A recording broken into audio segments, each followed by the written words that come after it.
The Weird Circle. In this cave by the restless sea, we are met to call from out of the past stories, strange and weird. Bellkeeper, toll the bell, so that all may know we are gathered again in the Weird Circle.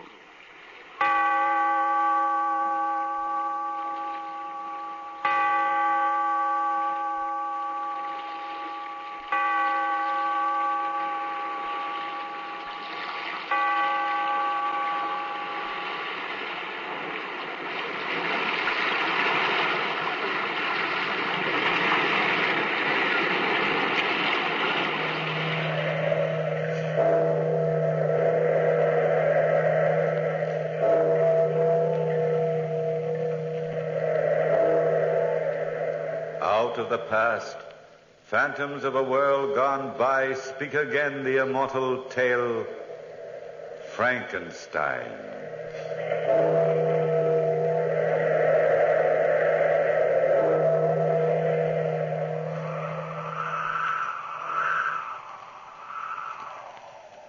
The wind howling outside my lonely home is my only companion. All else is quiet here, as I sit by my window in the parlor, writing this document for the scientific world. Be warned, you doctors and scientists who come after me. Be warned that man must not experiment with the secrets of life. My experiences started in the University of Manchester, where I was studying natural history. It was after class, May 22nd, 1818, that Professor Waldman, my close dear friend Henry Clerval, and myself were in the laboratory of the university. Victor Frankenstein, your persistence amazes me. Someday I shall sit at your feet and allow you to teach me. Thank you, Professor Waldman. But the whole subject of the structure of man has always been too clouded in mysticism. Well, frankly, Victor, I prefer mysticism. Well, that's because you're a mystic, Henry. Why, Henry's no more a mystic than I am. He just loves to avoid arduous work. Oh, translating that means I'm lazy, eh, Professor? Well, if you prefer to put it that way, I rather think of you as a student whose nervous structure does not take kindly to natural history. The professor's kinder to you than you are to yourself, Henry. Well, if I worked as hard as you do, Victor, I should probably wear that same gaunt, sleepless look that you carry about. Well, my experiment will be finished tonight. And then I'll manage the 8 hours sleep that other men manage. The secret experiment will be finished tonight, huh? Oh, then will you tell us just exactly what you're doing in the basement at home? I'll tell the entire world. As a matter of fact, I stayed after class this afternoon, Professor Waldman, to ask you to join me this evening in the basement of our place to watch the completion of my work. Oh. Well, how about me? I don't think I dare invite more than one, Henry. And the professor is more interested in this type of procedure than you are. I shall be delighted, Victor. Just the best friend who never knows what's going on in his own home, that's all. It's not that, Henry. But I thought you'd entertain Elizabeth for me, while the professor and I were at work. Entertaining Elizabeth will be a delightful favor, old boy.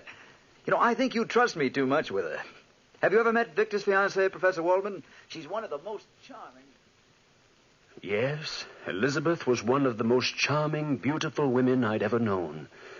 I had been in love with her from childhood, but even my love for Elizabeth couldn't dim my passionate zeal for the work I was doing. It was 8 o'clock that evening. Henry, Elizabeth, and I were seated in the parlor. Elizabeth was saying... I'll be so glad, Victor, darling, when all this is over. If you only knew how tired you look. The minute my work is done, successfully or unsuccessfully, I promise you, Elizabeth, we'll be married and off to Switzerland before Henry has time to lock up this place. But first, we find out about the secret in the basement. Henry's being eaten up by curiosity. I don't blame him. I'm suffering pangs of what's it all about, too. Well, you'll both know soon. I wonder where Professor Waldman is. He's late. He'll be here soon, Victor. Stop pacing the floor, sweetheart. I think I'll start my work downstairs. Send the professor down when he arrives, will you, darling? We'll come down ourselves and take a look around. Or will I turn into a pillar of salt for peeking? Nobody ever turned into a pillar of salt for peeking, Beth. It was for looking back. Oh, nothing like a good practical working knowledge of the Bible for scientific experiments. It starts the night off right. Yes, I thought jokingly of that paragraph from the Bible then. And she was turned into a pillar of salt. But what about a man who looks back? There is no ready reference for him or for me. I went downstairs to my laboratory at a little past 8, opened the door, and started to tinker around to pass the time more quickly. My every sense was alive, taut, waiting, with the sense of what was to come. I heard a knock on the side door, which led me from my laboratory directly into the forest, which bordered Manchester. I looked out and... Good evening, Victor. Oh, did Elizabeth tell you to come down this way, Professor? No, I found the entrance to your laboratory quite by myself. I help you with your coat, sir? No. You proceed with your work. Nothing like trivialities to annoy a scientist at work. There we are. Oh, follow me, Professor, into the back room, and you'll see for yourself what this is all about. Well, I feel that I'm in for a most exhilarating evening. I wish I had more students fashioned in your mold, Victor. Well, Professor, here is my... Why, what's this? A full-sized replica of a man. Yes, only he isn't full-sized. He's fashioned on a grander scale. I should say this creature standing up would be approximately 8 feet 2 inches tall. Well, you should have been an artist, Victor. He's a perfect reproduction. What did you make him out of? Wood? Clay? Animal flesh. Flesh? Feel him. Oh, feels like the body of a dead man. Or the body of a man who hasn't as yet been brought to life. This body is complete in every detail. Heart, lungs, teeth. Even the fine nervous system. Oh, it's interesting. Yes, interesting. How about the brain cells? Yes, adult brain cells. I think he's quite handsome, don't you? Well, each man to his own taste. He's the best reproduction of a man I've ever seen, but actually his face is hideous.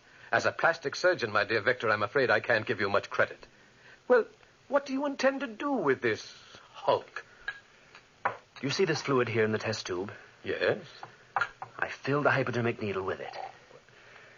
And now I'm going to inject the full 8 ounces into the vein, directly above his heart. But why? Watch. You see, Professor, quite by accident, I stumbled on the secret of life. I've been bringing small one-cell creatures to life for quite some time. The secret of life? Within 30 seconds, after this injection, this creature will live. You're trying to play God, Victor. It's heresy. It's science. I'm making a new race, by far finer than the present one. Larger in structure, stronger, heavier, healthier. A race able to live on nuts and berries. With a greater capacity for feeling. Victor, for the love of heaven, don't go through with this experiment. No man living has the right to tamper with the secret of life. You've created a monster on that floor. You've no idea what will happen if you go through with this. Watch, Professor. The injection. I only hope and pray this is a failure. It can't be. His eyes moved. Watch him, Professor. He's like a baby, first realizing life. His hands touch the floor. His eyes are trying to focus on the world around him. He's hideous. Yes, he's hideous. I made the skin too much like parchment, I'm afraid. Victor, get rid of that monster. He's trying to stand up. If that mind which you've created is a twisted one, have you any idea what kind of horror you've let loose in England? As a humanitarian, I feel it my Christian duty to do this now. Put that knife down, Professor. No, I can't let... Oh, he's got me in the clutch of his hand. Command him to stop this, Victor. Stop fighting him, Professor. He's frightened. He has the same reactions as a child. Grabs and won't let loose. Let me go, monster. Stop! Don't go out that door. Put the professor down. Don't go out that door.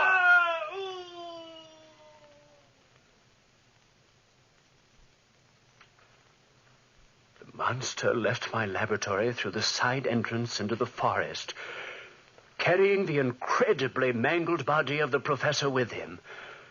I rushed out of my laboratory after him, but the creature was faster than I, and he disappeared from view.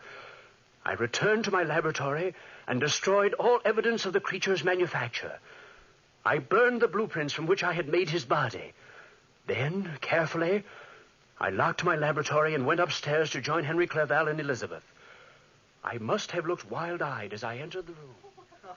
Henry, that's most amusing. You tell the best anecdotes in all of England. Oh, you flatter me, Elizabeth. Oh, Victor, you're through sooner than we expected. Darling, what's the matter? Didn't the professor show up? Nothing's the matter. My experiment was a failure. But the professor... He never showed up. Beth, Henry, I want to go away. Of course, darling, we will, as soon as Henry can get the house locked up. I don't want to wait. I want to leave at once, tonight. Please, tonight, Beth. We can get married before we cross the channel and then go to Switzerland. But it's almost midnight now, darling. What's the difference? Please, Beth, if you love me. But why tonight, Victor? Henry, you've no idea what I've been through.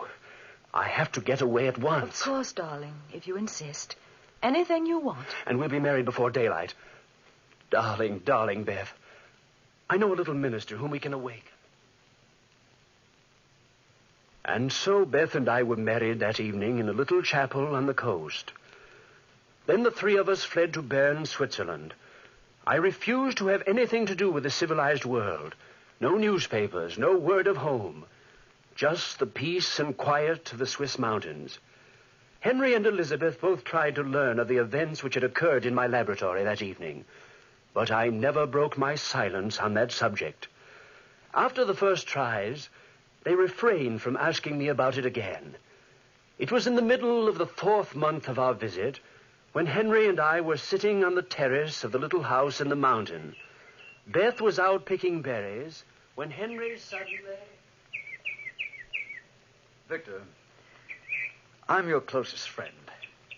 I've tried to keep silent about... Well, Victor, the day after we left England, I bought a newspaper. Did you, Henry? Yes, I saw this clipping on the front page. I couldn't very well miss it. What clipping? This one. The horribly mangled remains of Professor Waldman was found on Beekman Hill. The identity of the unknown murderer is being sought by Scotland Yard. Poor Professor Waldman. I'd no idea. Hadn't you? No. What are you trying to say to me, Henry? You're leaving England so suddenly that very night. Your fear of being discovered, the secret experiment. Well, it all seemed to add up to some kind of strange connection with this clipping. Now, if you're in trouble, Victor, you can depend on me. I'll stay by your side. I'm not in trouble. I'm just tired, terribly tired. And you know nothing of the professor? Absolutely nothing. He didn't come to our chateau that evening. I told you he didn't then. Stop questioning me. Victor! Victor! We're out here, Beth. Oh, I've just had a horrible experience. Oh, darling, I'm so glad to see you. You're pale, Beth. Sit down right here next to me. Well, what happened, Beth? Well, I was walking in the woods not far from here when I looked up and saw... Well, I saw a man.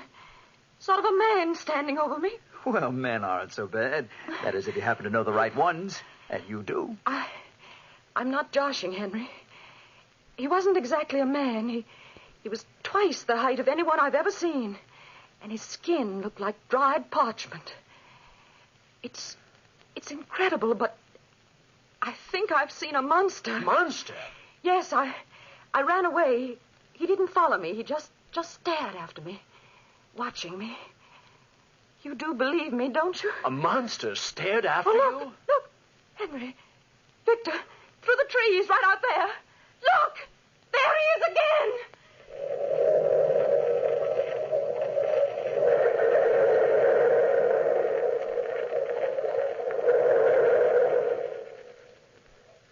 Yes. The monster stood there, silhouetted against the trees. The monster which I had created, standing like an evil blot of flesh and bone, moved in the darkening twilight. And then suddenly, phantom-like, it disappeared. Beth and Henry both watched me as I started from the piazza after the disappearing creature in the backwoods. As I drew near to the heavily wooded section, giant footprints in the soft mud about me showed the path ahead. The sun was sinking in the west, and the last orange pinpoints of light needled my flesh until every sense within me was tingling with the expectations of seeing my living horror. Then I realized I was unarmed. Every crooked tree, each twisted branch which obstructed my path, appeared to be his form. I heard the crackling of a branch and the moving of a form on the velvet moss. I thought you'd come, Creator. You. Are you frightened, Creator? You dare talk to me? Please don't turn away from me. Please. Let me go. I mean no harm to you. Listen to me, Victor Frankenstein. You must listen to me. You created me. You owe me that much. I owe you nothing, murderer. Why am I a murderer? Because you created a form so horrible, a face so distorted, that no man can look upon me and call me friend. I'm an outcast. You can save me. Let me go. Not until you hear my story. Sit down, Creator. My arm! Let me go! I wandered through the streets of London that first day. Children screamed in the streets. People flocked together trying to kill me. And I was lonely and hungry. How did you follow me here? Not so long ago, I returned to my birthplace, the laboratory, broke in and discovered your identity. But first, I fled to Scotland and lived outside of a cottage. That's how I learned to speak. An old blind man was teaching a young French girl to speak English. I listened to the lessons from the open windows. Now, what do you expect of me? A companion. A woman of the same species, with my defects. One who will be my friend. This being you must create. No, I'll not do it. You must. Every man's entitled to a wife. No. You must. If you create her for me, I'll take her with me into the far wastes, and no one will ever see either of us again. Ever. How will you live? On fruits and berries. We'll manage together. Please, you can't deny me this. A maid. A monster's maid. You will? You will. I swear, I'll never harm another human. Never create her. If you'll only grant me just one companion. And if I refuse? If you refuse, even a brain that you have made, Creator, might become twisted and distorted. And so that night in the forest, I made a devil's bargain. I bargained to create a monster's mate, perhaps another murderer. How could I know? The monster swore to live in the forest and wait a year or 2 years if necessary. And upon completion of my work, he would take his companion away. But if I broke my promise, he swore revenge. And so I started work. I searched Paris for the necessary equipment, built a shack in the woods about a mile away from our chalet. 3 months I worked, 3 solid months, shaping her who was to be his mate. And then one night, it was windy outside. I thought the wind had blown the door open when... Victor, I'm sorry I had to disturb you. Is it Beth? No, not Beth. She's fine and sends her love. It's the townspeople. Your activities have stirred up a lot of curiosity. Oh, the fools! Well, I can't blame them, especially after the rumors which have been going around. Rumors of the... Victor, you know the monster in these forests. You've known of him all along. People have seen him and connect him with you. Mothers in the village are frightened of their children. I know nothing. Look, I'm only trying to help you. I know nothing, I tell you. But the men have banded together. They're going to make a raid on you here, to burn your laboratory down, and to find the monster who lives in these woods. They can't. They mustn't. Oh, what devil's work are you carrying on, man? I'm trying to help you. Oh, Victor, will you please let your friends be your friends? Henry, go back to Beth and leave me alone. Beth is safe at home. You're in danger, and I won't leave your side this night, my friend. Then be prepared. Prepared for what? You've guessed many of the reasons for my secrecy. Then there is a monster. At school, I stumbled on the secret of life. I was trying to create a superior race. I was a fool, and I created him instead. And he does live? Yes, he lives. Professor Waldman. What happened to Professor Waldman? The night I created the monster, Waldman became frightened. He screamed, attempted to kill the creature. The creature, like a child, warded him off and then tore him to pieces in front of me. I couldn't stop him.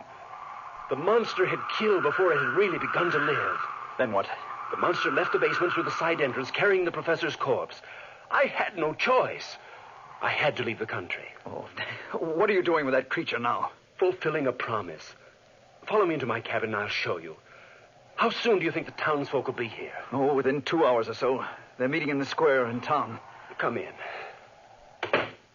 What? A woman? Yes, a woman. The monster's mate, his friend. I promised him a friend, and in return he swears to hide himself forever from the world. A devil's bargain, Victor. A bargain I must keep for all our sakes. But the monster proved himself a murderer time and time again. Why, in London after the death of Professor Waldman. Time and time again. But how do you know that the mate won't be even more vicious than he? You'll let loose an avalanche of hatred. Oh, destroy her before you bring her to life. Yes, avalanche of hatred. Look, you've no time to waste. Set fire to this cabin quickly, Victor. Set fire to the cabin and come away. Why, man alive, you can't go through with this thing. But the promise. It's a promise to a fiend. He'll be your death and ours, Victor. Oh, hurry, man, hurry, if you've any love for Beth. I've been insane with grief and fear for Beth and you. Go back to Beth, Henry, at once and wait for me. And you? I'll set fire to the cabin as soon as I destroy my books. I'll join you later. Well, hurry, friend. We'll meet you home as soon as you can make it. For 1 full hour, I worked feverishly. I soaked the shack in oil, and then taking a taper from the vase, I lit the fire. The fire started quickly. I placed my books in the very center of the room, and then opened the door of my shack. The experiment was at an end, and I felt free. The monster's mate would never live. I walked out, and then I saw him, his face contorted with rage. Ah! My wife! My only dead devil friend! Ah! My only dead! I knew then what was in his mind as he raced through the forest in front of me. The blazing shack was a beacon of light, and I saw his huge, misshapen form outdistance me, far outdistance me. He was faster than I, taller than I, and covered more territory. Racing, running blindly through the forest, I reached my home. The door of my home was flung open. Henry, mutilated and torn, stumbled blindly toward me. Victor, the monster. Henry, what? I tried to, Victor. Henry, you. Beth, no. Upstairs. Beth, I'm coming, darling, I'm coming. I'm coming upstairs. I'm coming, darling, I'm coming. If you kill her, Beth!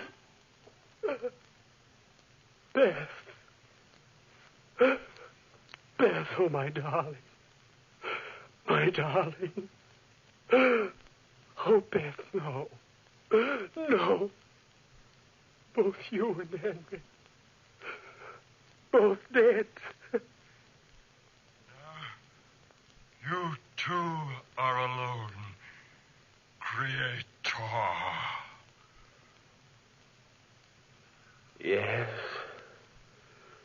Both of them were dead. All my dear ones gone from me now. And I'm alone. The wind howling outside my window is my only companion. All else is quiet as I sit by my window, writing this document. I am dying of loneliness and fear, shunned by the world, hated by everyone. I know I am waiting only for the monster's return, and he, having eluded the world, will return when I've suffered my full share of misery as he has suffered his.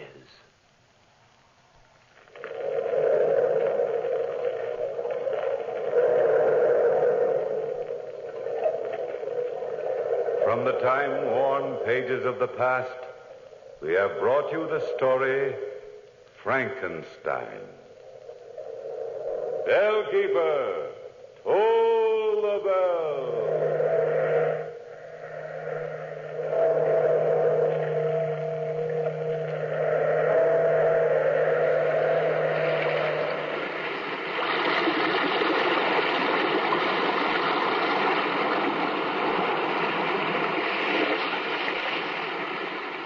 From the time-worn pages of the past, we have heard another immortal tale in The Weird Circle.